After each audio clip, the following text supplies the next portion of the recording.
Hello, all my fellow Canadians. I hope your summer is going great. Let's look at the news this morning.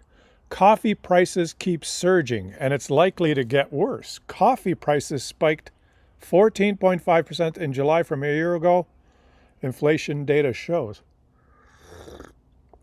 This is real coffee, okay? This is not an empty cup a la Pierre Polyev. I'm actually drinking my morning coffee.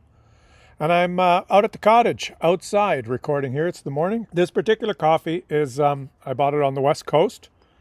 It's Brazilian coffee beans roasted in a little shop in BC. And I bought it. It wasn't very expensive. So what are they talking about? Coffee prices keep surging. Oh, this is U.S. news. That's right. This is a gift to Americans, courtesy of the economically illiterate man that they elected as their president. Now, here's how the story goes. Reported on CNN a little while ago, Trump threatens 50% tariffs on Brazil if it doesn't stop the Bolsonaro witch hunt trial. Well, he followed through with those 50% tariffs on imports from Brazil. So now when American companies want to buy that coffee, they have to pay the Brazilian exporter whatever they charge for the coffee. And now they have to pay a 50% Trump tariff tax to the U.S. government. So if you look at a graph of the average cost per pound of coffee in the United States, reported here on Yahoo Finance, well, it was hovering around whatever that number is behind my head, but you can see now that the price is skyrocketing. Now, why would Donald Trump be stupid enough to put a 50% import tax on something that almost every American enjoys every morning? Why would he do that? Well, to protect this guy, of course. That's why every American is going to pay more now for their coffee, because Donald Trump wants to protect this guy. Who is this guy? Now, if you showed this picture to any American, do you think they would even know who he is?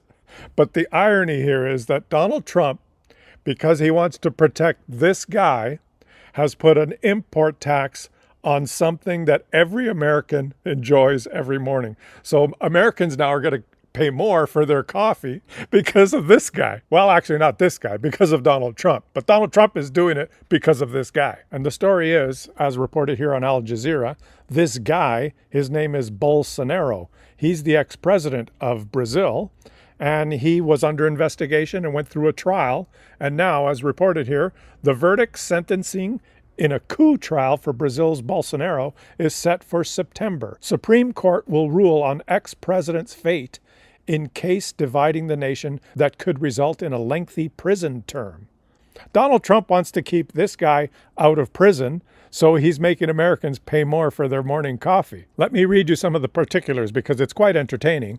The court announced on Friday that the 5-justice panel overseeing the proceedings will deliver decisions on the 5 charges between September 2nd and September 12th.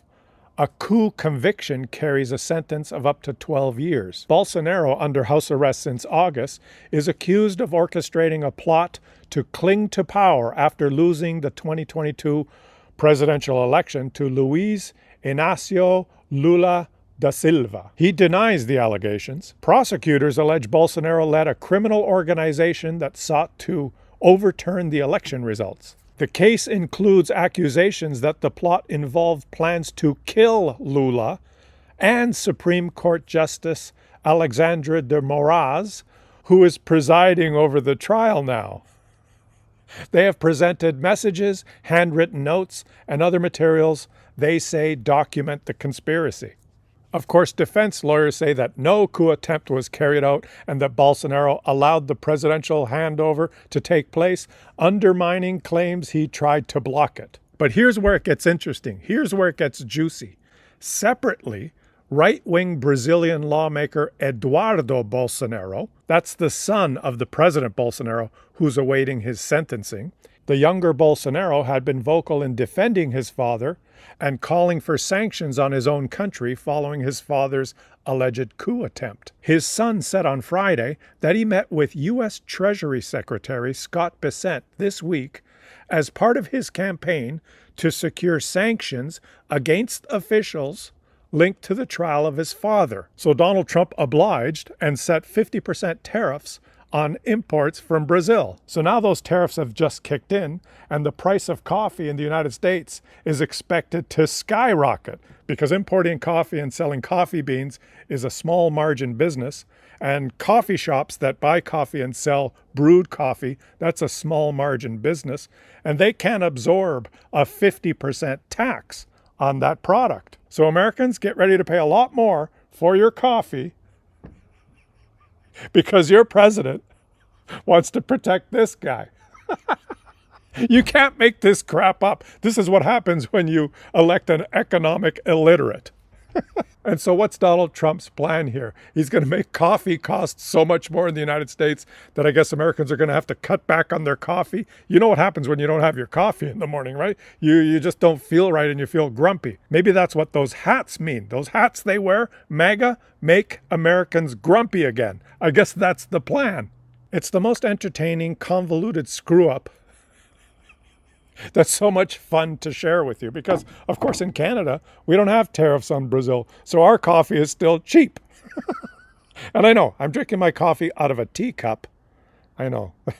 Maybe I didn't have a coffee. I'm at the cottage. I forgot to bring my I Choose Canada coffee mug. But there's another example of just a ridiculously not well thought out, stupid policy that's just going to punish Americans and make them all grumpy.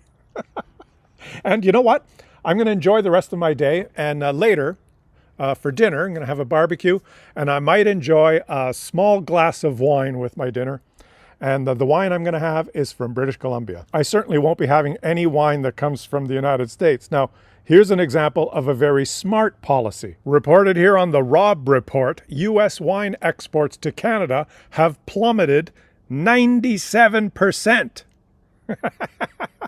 Canadians offer a resounding response to Trump tariffs and the 51st state rhetoric.